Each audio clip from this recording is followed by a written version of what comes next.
রাবেয়া খাতুন ফাউন্ডেশনের উদ্যোগে বরেণ্য কথাসাহিত্যিক রাবেয়া খাতুন, রিজিয়া রহমান এবং সব্যসাচী লেখক সৈয়দ শামসুল হকের জন্মজয়ন্তী উপলক্ষে ঢাকায় অনুষ্ঠিত হল এক বিশেষ আলোচনা ও সাংস্কৃতিক অনুষ্ঠান।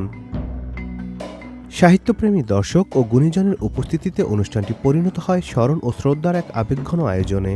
অনুষ্ঠানের সূচনা হয় শিল্পী জয়িতার কণ্ঠে পরিবেশিত একটি রবীন্দ্রসঙ্গীতের মাধ্যমে। সঙ্গীতের আবেশে শুরু হওয়া আয়োজনটি সঞ্চালনা করেন বিশিষ্ট অভিনেতা ও নির্মাতা আফজাল হোসেন। তার সাবলীল উপস্থাপনায় পুরো অনুষ্ঠানটি হয়ে ওঠে প্রাণবন্ত ও উপভোগ্য। আবৃত্তি পর্বে ৩ সাহিত্যিকের নির্বাচিত রচনা পাঠ করে শোনান দেশবরেণ্য আবৃত্তিশিল্পী শিমুল মোস্তফা এবং বিশিষ্ট অভিনেত্রী ও আবৃত্তিশিল্পী ত্রপা মজুমদার। মানুর মা, খোকাকে ভেতরে পাঠাও। জানিস স্যার, দেখলো প্রায় ওর নিজের মুখের আতুল নিয়ে বছর আড়াইয়ের একটি বাচ্চা টলতে টলতে এগোচ্ছে দরজার দিক থেকে।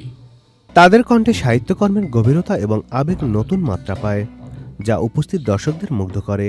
আমি জানতাম তোমার সঙ্গে 3টি মাসের সুন্দর জীবন যাপনের পর কত শূন্য হয়ে যাব।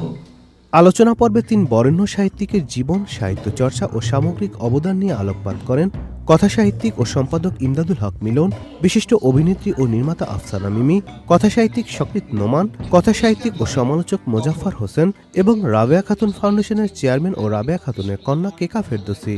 যে আজকে এই অনুষ্ঠানে এসেছেন আর অনেক কথা শুনলাম, আমার খুব ভালো লাগলো। সাগর ভাই, আমার ছোট ভাই প্রবাল, কাকলি, ওরা যদি থাকতো তাহলে আরো ভালো লাগতো।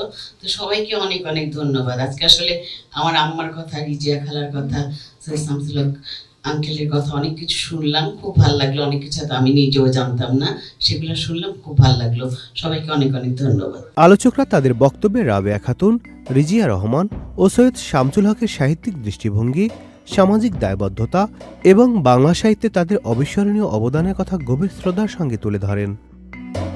অনুষ্ঠান জুড়ে ছিল স্মৃতিচারণ, সাহিত্যপাঠ ও সাংস্কৃতিক পরিবেশনার সমন্বয়ে, যা ৩ বরেণ্য সাহিত্যিকের সৃষ্টিকে নতুন প্রজন্মের কাছে তুলে ধরার পাশাপাশি তাদের স্মরণে একটি অর্থবহ আয়োজন হিসেবেও বিবেচিত হয়।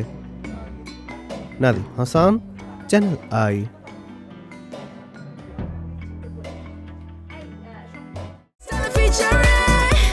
Next level, well done, side by side, fridge.